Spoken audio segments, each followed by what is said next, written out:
so we have $18,500 built up in the flipping series so far, and today I'm going to be going back to the dealer-only auction around me to see what cars we can come up with to keep building us up to that $100,000 goal. My name is Jamal from Flipping University. Let's get to it. All right, so we're here at the auction. A lot of cars to look through, probably like 30 or 40 cars honestly to look through.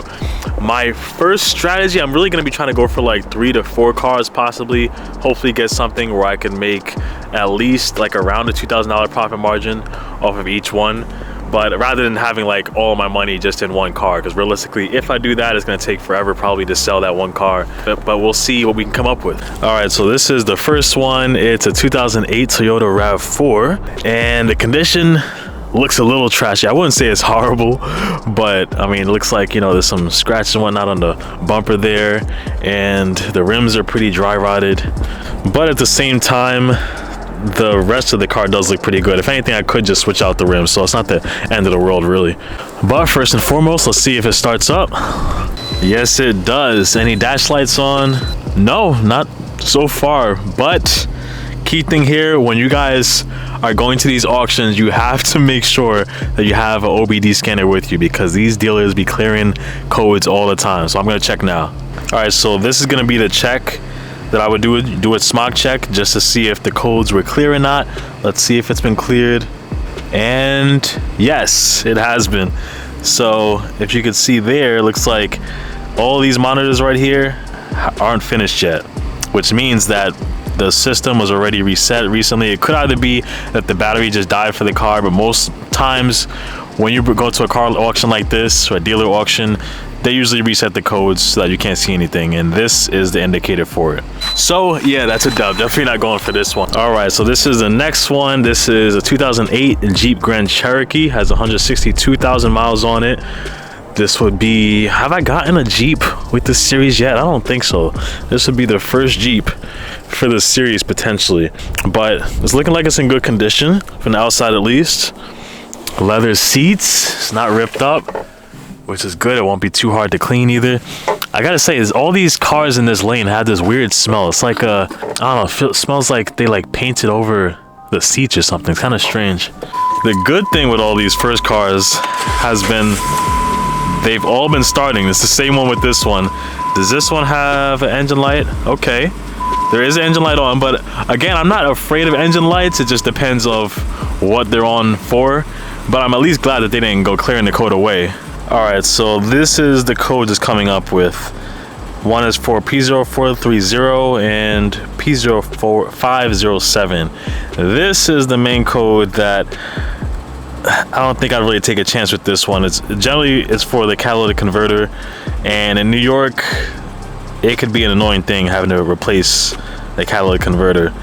And that's the cool thing with this app, I gotta say. Not only will it read the code, but it'll tell you what the common issue is for that code linked to that car that you're looking at. And even here it says replace catalytic converter. It might not be that, it could be something else, but I really don't want to take a chance with a car like this, so I'm gonna keep it moving. All right, so this is the next one. This is a 2009 Lexus ES 350. Does have a decent amount of mileage on it, 190,000, but for a Lexus, I mean, come on, that's not much. That's like a Beamer having 100,000, but it looks like it's in good condition too. I'm liking it, and it's already running. It's showing there's no dash lights on, but I'm gonna scan it up to see what's up with this one too. All right, smog check, scan. Oh, okay, we might have our first contender. No clear codes, no engine codes, no nothing. Wow. To be honest, I do not like how these newer cars are. It's just plastic everywhere. You can barely see anything. But I'm gonna check under the engine cap and see what that's looking like. I'm gonna show a picture of what you don't want to see when you're checking under the engine cap. Basically, if there's any like milky residue, but looks like this one's all good. As well as the dipstick, basically looking out for the same things. But it's looking good. I also would generally like to look around to see if there's any leaks around the engine bay. Not gonna lie, with the plastic everywhere, makes that a little harder, but I'll still do what I can to see if there's any leaks coming out anywhere, as well as under the car as well. But so far so good. There's nothing anywhere. All right, so everything's looking good with the car so far. I'm going to do a quick test drive. You're technically not supposed to with this auction, but I'm not buying any cars without at least seeing if it shifts all right and everything. So I'm gonna test that out really quick. If that's looking good, I'm bidding on this car. All right, so that's one. It actually drove completely fine. So it doesn't seem like it actually needs much of any work to actually get it ready for sale, but we'll see what it ends up going for. We're gonna put that in as one car to potentially bid on. Gotta say, this is a pretty good stack of cars in this first lane. The bumper here looks pretty beat up, looks like it has a bunch of rock chips and everything. But anyway, this is a 2013 Lexus IS 250. Does look like it would potentially go in the budget. Overall, the condition does look good. It's just that bumper that could definitely use some work. But let me see how everything is with the car. All right, it does start up. That's good news. All right, and it does look like everything is good with the system too. No codes in the system and no codes were cleared. So looking good so far. Second Lexus. Gotta say, I love how Lexuses run. Like, they could have like 200,000 miles on them and still run like there's only 50,000 miles. Like, it's so smooth. But at the same time, it's also filled with plastic, which is actually pretty annoying too. But I'm gonna check under the engine cap again, see how this one's looking. Looks like this is good also. So I'm gonna do a quick test drive with this one also. We're gonna see how this one goes, but so far it's looking good. Hopefully we could have two Lexuses to bid on. That would be pretty dope too if we had two Lexuses to flip. These are some nice cars. I'm gonna enjoy that. All right, well, looks like this car is good to go as well. Doesn't have any problems either. So we're gonna be bidding on this as well at the end of the video. On to the next car. All right, and next is a 2008 Subaru Tribeca. There's 173,000 miles on it. Condition looking good, nice. All right, it started up. It doesn't look like, well, there's no check engine light on. There is a tire pressure light, but let's read the code, see what's up. You know, I gotta say, I love just going into different cars and just seeing the layouts and different technology that they have. Like, even something like this with the panel for the dashboard, like, it's kind of cool. It has a little climate control thing. You just kind of switch it from left and right to control the climate control. Same thing with these things. Like, pretty cool stuff actually. But anyways, it looks like this is all good too. There is still the evap monitor that's not finished, so technically yes, there could be a code that might come up for that, but honestly, evap codes, they're usually not even that bad in themselves. So I'm gonna keep looking to see how the rest of the car is. All right, got the nice Subaru Boxer engine in there. Let's see under the engine cap. Okay, looking good. Gonna try not to bust my fingers up while I'm down there too. As well as with the dipstick. And the dipstick looks good too. So far it's looking pretty good. I'm gonna go for a test drive with this one, and hopefully this could be another one to bid on. Ooh, okay, so I just went for a test drive with this one, and it actually shifted well with the first gear, but then second gear was a problem. It kind of like juddered a little bit. It kind of like kicked into gear. So you see that? That's why I have to go for test drives and at least check out the first couple of gears. All right, so this is the next one. This is a 2005 Honda Accord. Has 147,000 miles, which again is nothing for this type of car. Do have to speed things up. The auction technically is about to close up for the time that I gotta check out the cars.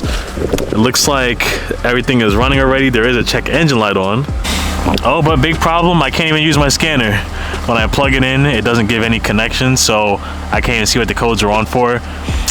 I'm definitely not taking that risk, so I'm gonna just keep moving. All right, we got our next one here. This one is a 2012 Hyundai Santa Fe.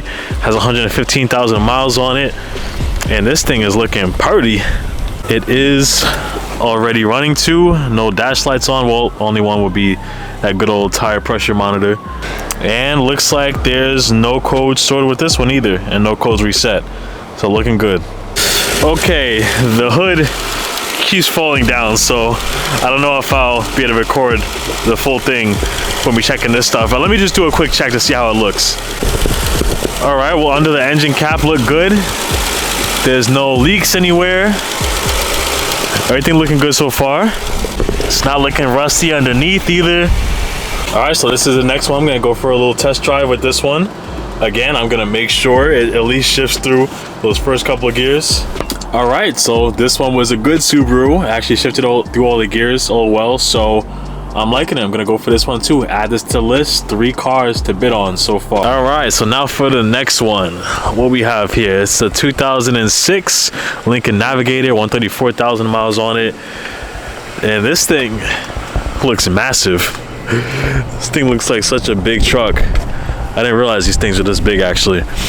Even on the inside, look at that, 3 rows and everything. But it is already running. Let's check to see if there's any codes in the system. And no, this one's looking good too.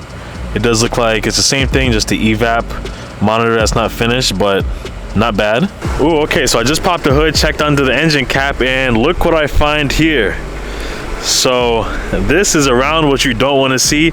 Yes, it's possible it might not be a blown head gasket, but it's a high chance that it is. And being that this is a dealer only auction, it's a good chance that they're selling it like this. So I'm just gonna pass on it. Right, so that's all the cars that I was gonna be checking out. I ended up actually having to check out all the cars the day before the auction started, and then the day of the auction I'm just gonna be bidding online just because I couldn't make it there in person.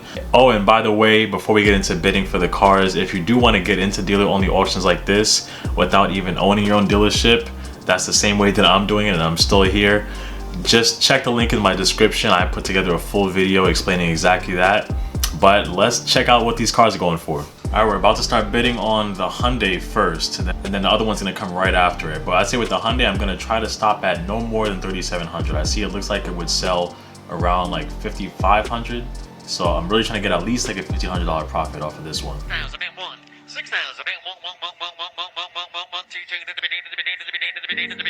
62, 63, 62 to the 63 to the 4, 63 to the 4, 63 to the 7, I got 66 on the 7 to the 7. I can find 66 with a nip, my friend, with a nip. No? Okay, no sale.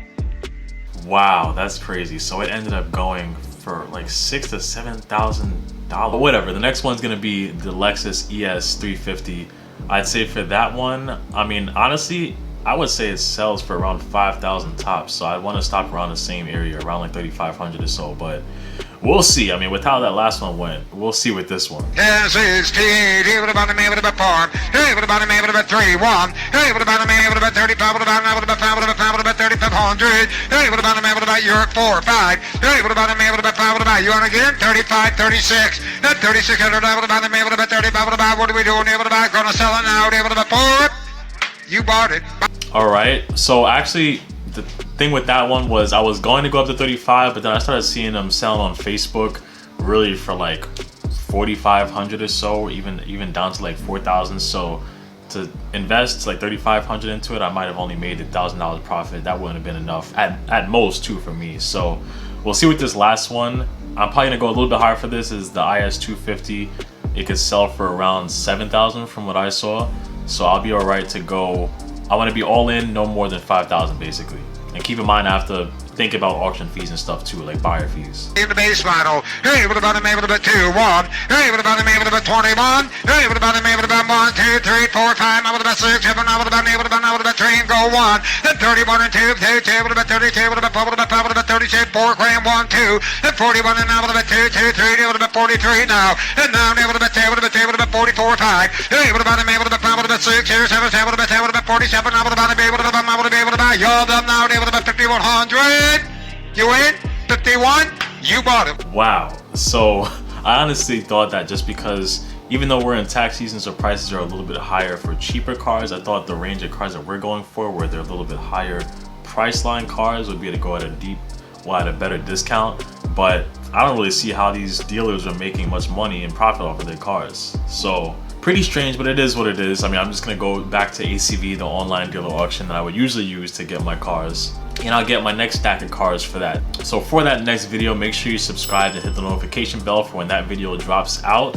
And till next time, peace.